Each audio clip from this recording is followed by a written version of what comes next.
Now, Roma Wines, R-O-M-A, made in California for enjoyment throughout the world. Roma Wines present Suspense. Tonight, Roma Wines bring you Miss Nancy Kelly and Miss Kathy Lewis in Dark Journey, a suspense play produced, edited, and directed for Roma Wines by William Spear. Suspense, radio's outstanding theater of thrills, is presented for your enjoyment by Roma Wines. That's R-O-M-A, Roma Wines. Those excellent California wines that can add so much pleasantness to the way you live, to your happiness in entertaining guests, to your enjoyment of everyday meals. Yes, right now a glassful would be very pleasant, as Roma Wines bring you Nancy Kelly and Kathy Lewis in the premiere of Lucille Fletcher's radio play for two actresses, Dark Journey. Tonight's study in Suspense.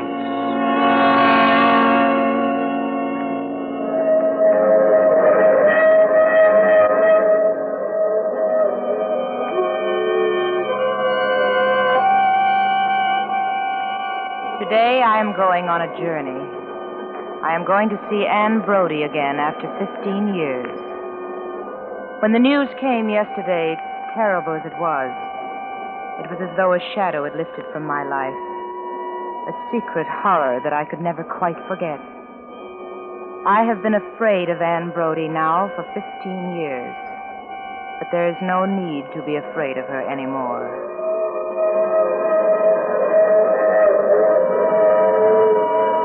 Anne's secret has been locked in my heart together with all shameful, horrible things.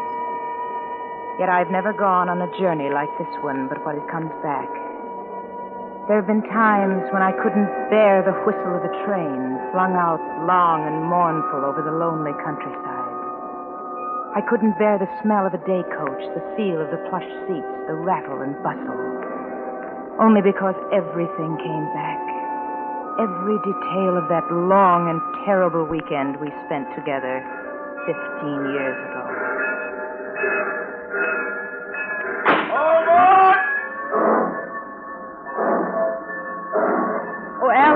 Alice, we're off. Thank goodness. I don't think anybody saw us, do you? No. Only old Mr. Hodges, the station master, and he's no gossip. I wouldn't want anybody to know. Not that I care, but you know how the tongues wag in this town. Well, it's much better to be perfectly sure of your plans before you pass the word around. Then if you and Clyde don't settle things, nobody will be any the wiser. If we don't settle things, well, there's no if about it. But Clyde and I are practically engaged. Did you get his letter yet about us coming to New York? Uh-huh. Well, for goodness sake, why didn't you tell me? What'd he say? Oh, nothing much. He's no letter writer, just that he was glad and that he's been busy, and he's going to call us at the hotel. Oh? He can't meet us at the train? No. It seems it's his mother's birthday, and he'd promised to take her to lunch in town.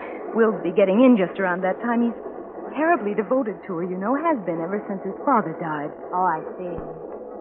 You're very much in love with him, aren't you, Anne? Terribly. Yet you really see him so little. How long has it been now? 3 months? 3 months and 6 days. But it doesn't really matter. No. I know Clyde loves me and I love him. There's a bond between us, and nothing will ever break it. Well, as long as you feel that way, it's a wonderful way to feel. But I don't think you ought to let it drag on like this much longer, Anne. I really don't. Oh, don't worry. We'll settle it this time once and for all. You'll see. When we get on this train again, I'll be wearing his engagement ring on my finger.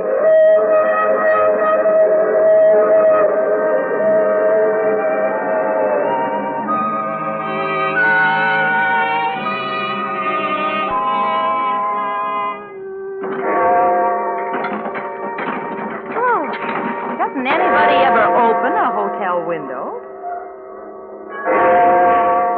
3 o'clock.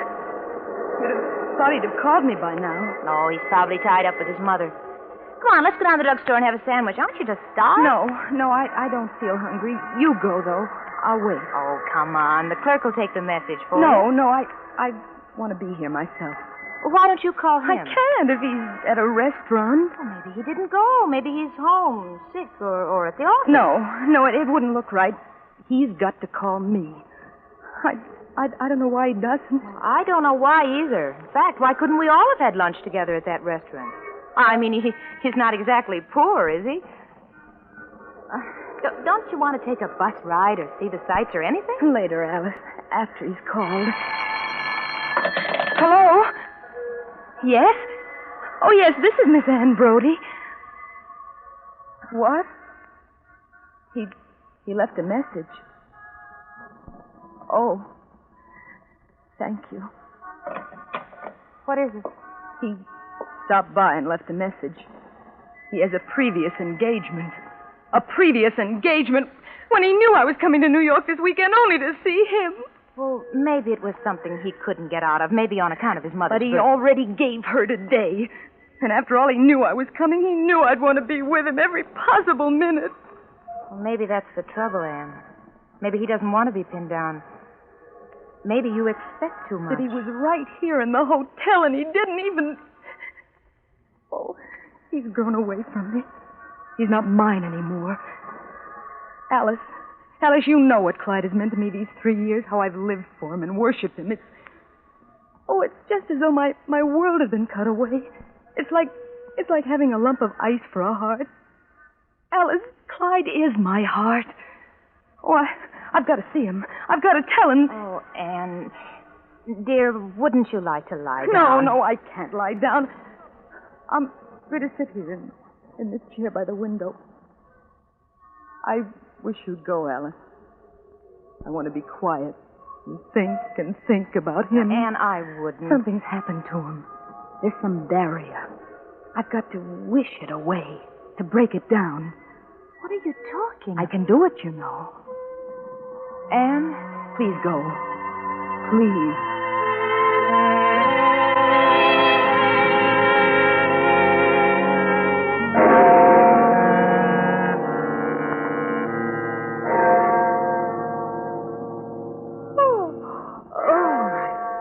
Don't tell me it's 9 o'clock. I didn't mean to sleep so late. We better get up and get breakfast. Alice, what am I going to do? What am I going to do? He hasn't called me. I haven't slept. Why don't you call him, Anne? Call him and have it out with him once and for all. No, I couldn't. Well, maybe there's something bothering him. Maybe it's some family situation. After all, his mother didn't have lunch with you yesterday. Maybe there was a reason. What reason could there be except that she didn't want to meet me? She doesn't want him to marry anybody. She wants him all to herself. Well, isn't that enough to upset any fellow? Oh, come on. We'll get to the bottom of this thing. What's his number? I'll get it for you. I haven't his number. I never called him at home. But his address is 3254 Sunset Drive, Riverdale, New York. 3254 Sunset Drive, Riverdale, New York. Hello. Hello, operator. This is room 351. We want to put in a call to Riverdale, New York. 3254 Sunset Drive, Riverdale, New York. The name is Dexter. Mr. Clyde Dexter. Will you get it for us, please? What did she say? She's looking it up. There it is. She's ringing. Here, you better take it now. Oh, no. No, just 1 minute. 1 minute. Let me get my breath. Let me think of what I'm going to say. Hello? Is this the Dexter residence? This is Miss Ann Brody speaking. I wonder if I might speak to Mr. Clyde Dexter, please. Thank you. Clyde? Oh, Clyde, this is Anne. Oh, I'm fine, thank you. Oh, Clyde, I've been waiting here at the hotel for you to call, and Alice and I have to spend the morning out, and we thought we'd better let you know we wouldn't be in just in case you wanted... Oh, yes, Clyde, I know you said you had a previous engagement, but I thought... Well, you see, Clyde, I'm only going to be here today, and we get to see each other so little, I was wondering... What's that, Clyde? Yes? Yes? Well, no, I didn't. What did you say, Clyde? I didn't understand. You're what? You're... Oh, Clyde. Oh, Clyde, it's not true. It can't be. But, Clyde, But, Clyde, you can't do this to me. I've considered myself engaged to you. Anne, give me that phone. No. Oh, no, I just want to say goodbye to him, please. No. Anne, don't look that way. What did he say? He told me he's engaged to marry a New York girl this September. Oh, Anne.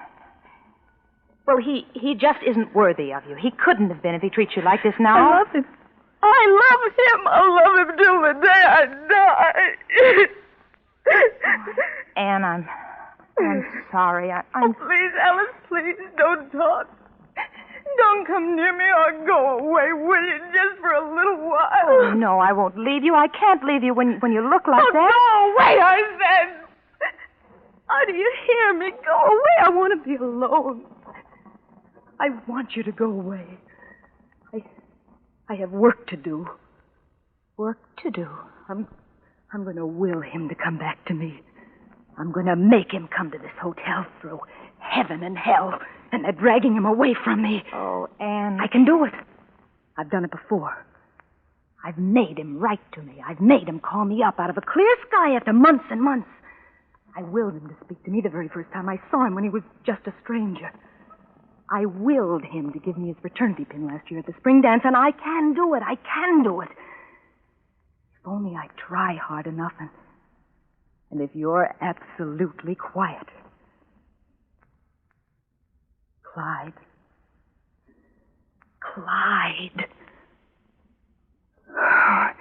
It's no use. He's too far away. I'll have to come closer to him. We're going out. Going out? Where to? To Riverdale. Riverdale? I want to look at his house to see where he lives. There's something there. Someone who's holding him back. Anne, let's go back to Denford. Let's take a train tonight, any train, and get out of here for good. No, I can't go home. I told you that before. I can't until I have his engagement ring on my finger.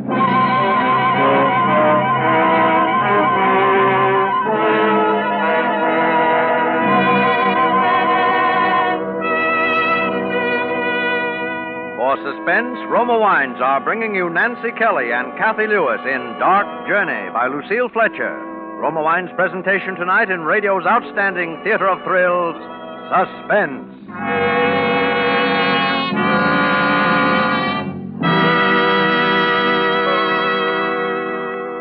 Between the acts, this is Truman Bradley for Roma Wines with a little domestic drama. It's happened to you before and will happen again.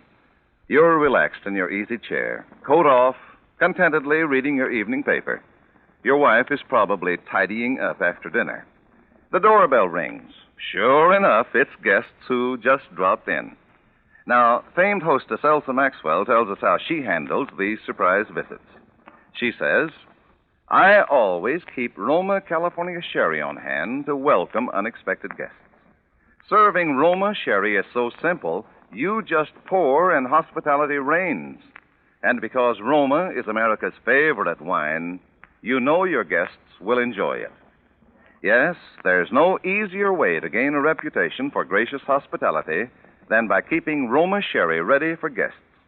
And Roma, America's taste favorite, the wine more Americans prefer, costs no more than ordinary wines.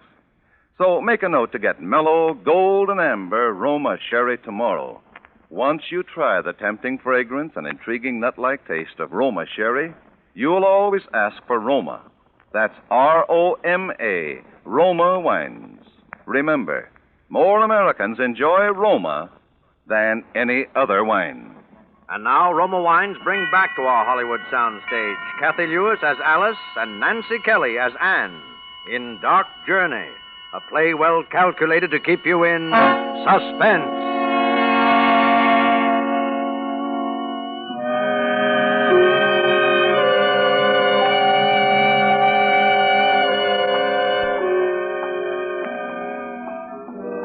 It's getting dark. I don't think we ought to be wandering around here like this. There might be strange men. Here's the street, Sunset Drive, and there's the house. I've seen pictures of it. I'd know it anywhere. Anywhere. Oh, Anne, please. This is doing you no good. Oh, hush. I've dreamed about that house, dreamed of myself and him living in it together.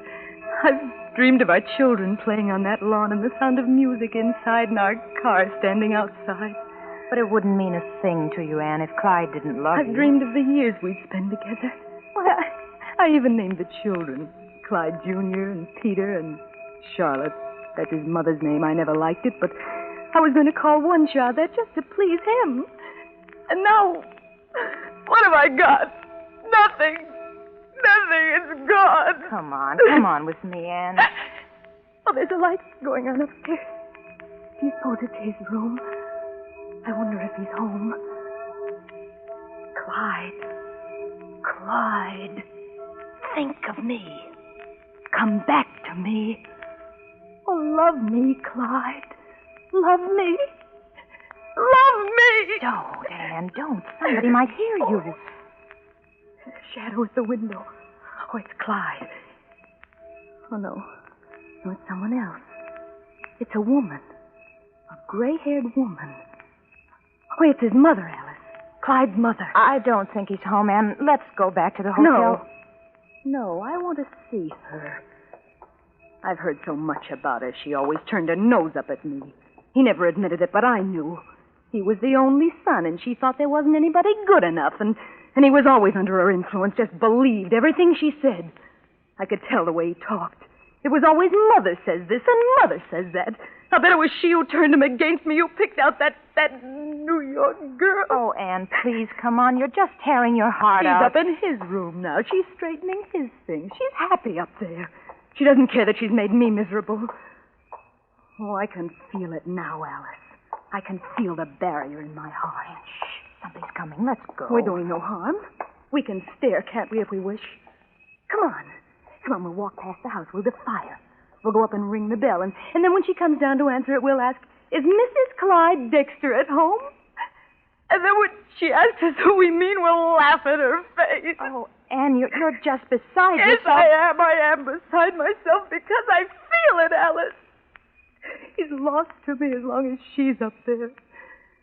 Oh, I can stand here, out here under the trees, trying to reach him with every bit of soul I possess, but as long as she's there, as long as she's alive, he'll never be mine again.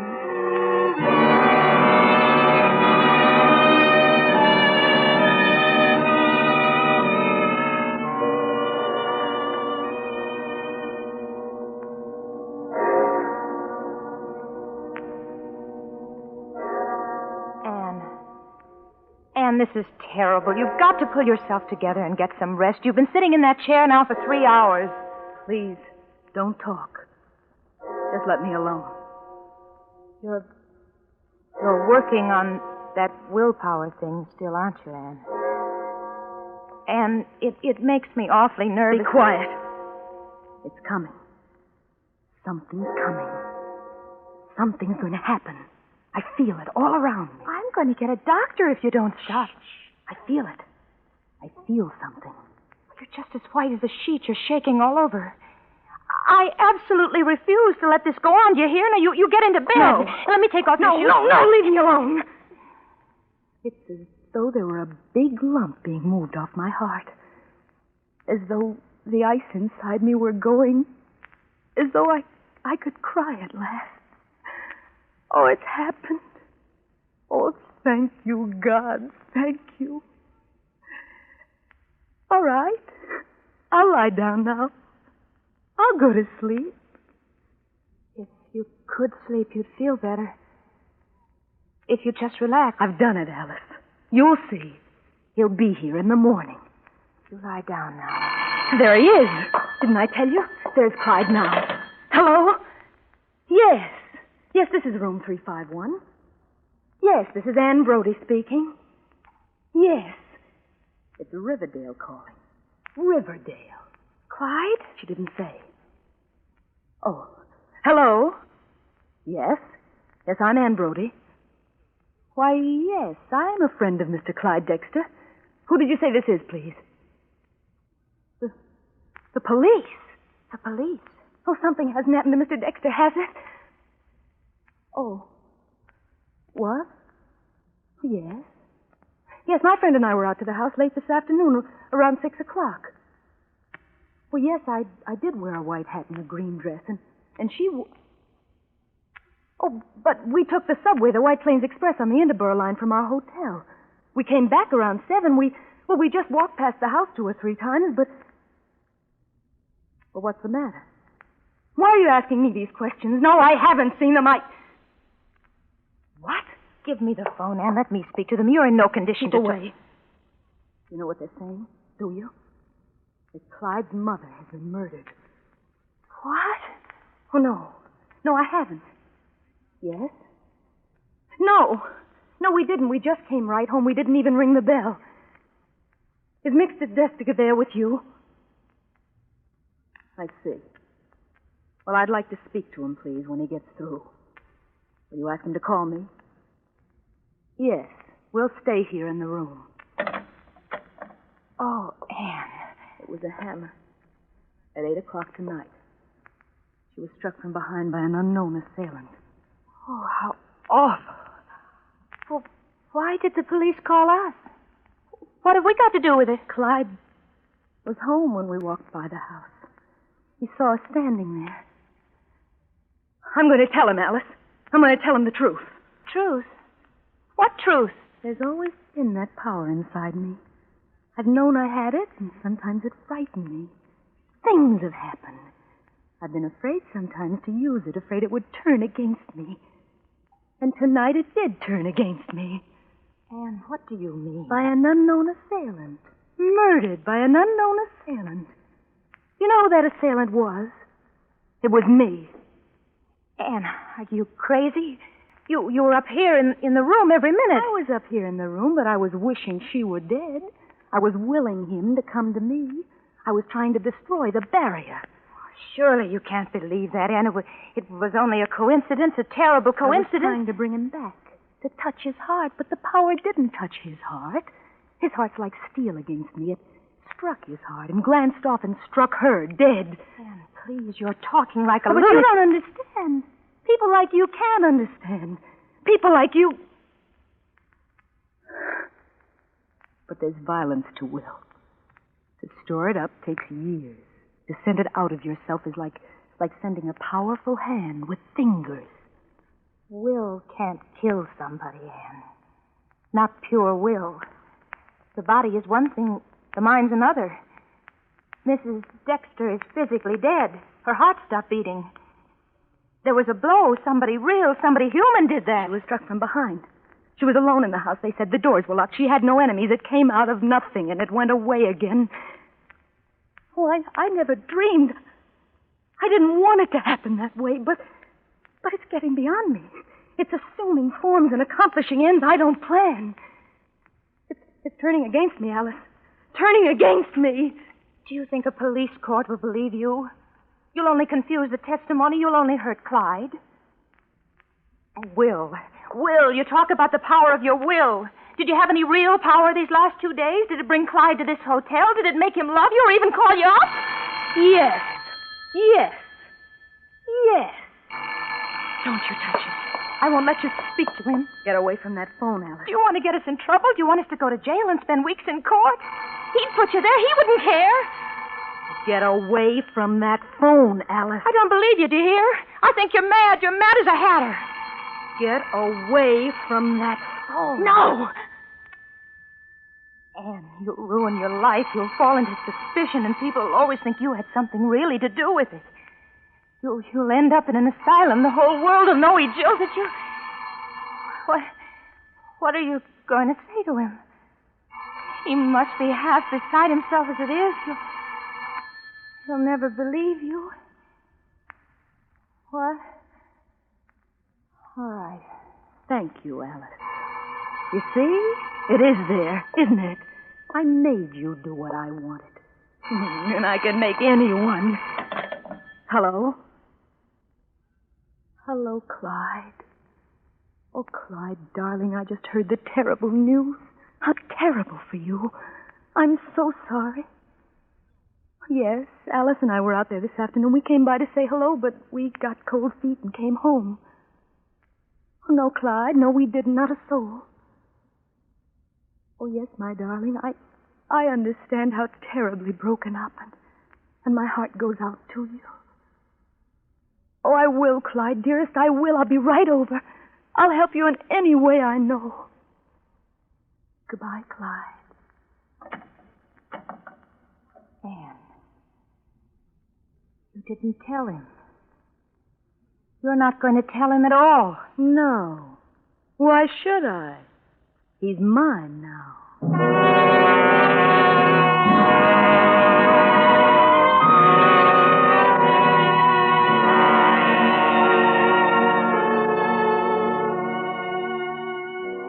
And so Anne Brodie walked out of my life. Walked from me wrapped in her new and terrible strangeness. Somehow I didn't want to play any part in her life again. I didn't go to her wedding when she and Clyde were married 1 year later. To me, there would have been something evil in hearing her voice repeat the sacred words. I am. Take thee, Clyde. There has been for me a nameless horror in the slow, steady way Anne Brodie fulfilled her plans. The house in Riverdale, the car, the 3 children, Peter, Clyde Jr., and Charlotte. Her happiness, her triumphant motherhood have somehow been hideous to me. I've never heard a train whistle crying through the dawn but what I've thought of her and shuddered. I have been afraid of Anne Brodie now for 15 years.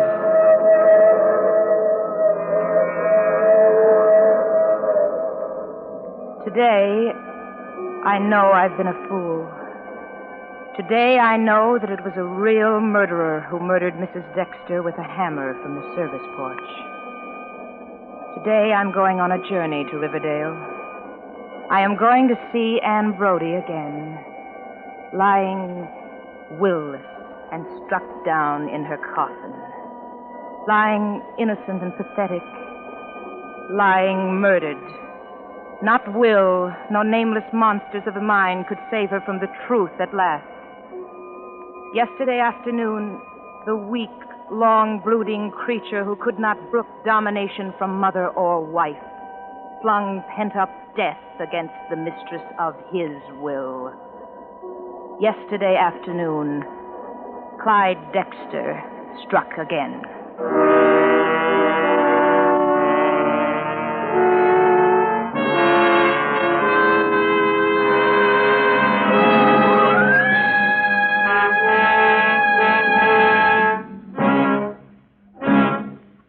Suspense.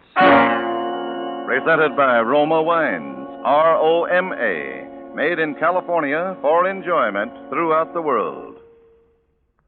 This is Truman Bradley for Roma Wines with a tip on how to win praise and increase dining pleasure. Today, millions of clever homemakers are enjoying dinner table compliments by giving everyday dishes tempting new meal appeal. Here's the secret. A glass of red Roma California Burgundy at each place. Try it yourself. Serve robust Roma Burgundy with tomorrow night's piping hot, savory pot roast, tender, juicy steak, or baked fish. Roma Burgundy brings out tasty new flavorfulness from every morsel, wins grateful compliments for your cooking. And notice how the warm, glowing redness of Roma Burgundy adds richness and beauty to your table. Yet, the gracious custom of serving Roma, America's favorite wine, is as inexpensive as it is delightful. Enjoy exciting new dining pleasure tomorrow with delicious Roma Burgundy. Insist on Roma, R-O-M-A, Roma Wines, made in California for enjoyment throughout the world. This is Nancy Kelly. I'm sure you want to hear next Thursday's Suspense when Joseph Cotton will star as a famous New York criminal lawyer in one of the best-known suspense stories of our time, Ben Hecht's Crime Without Passion. Thank you. Nancy Kelly will soon be seen in the Paramount picture, Follow That Woman. Next Thursday, same time, Roma Wines will bring you Joseph Cotton as star of Suspense, radio's outstanding theater of thrills. Produced by William Spear for the Roma Wine Company of Fresno, California. Next week, part of the country goes on daylight saving time. If your area remains on standard time, tune in Suspense 1 hour earlier. This is CBS, the Columbia Broadcasting System.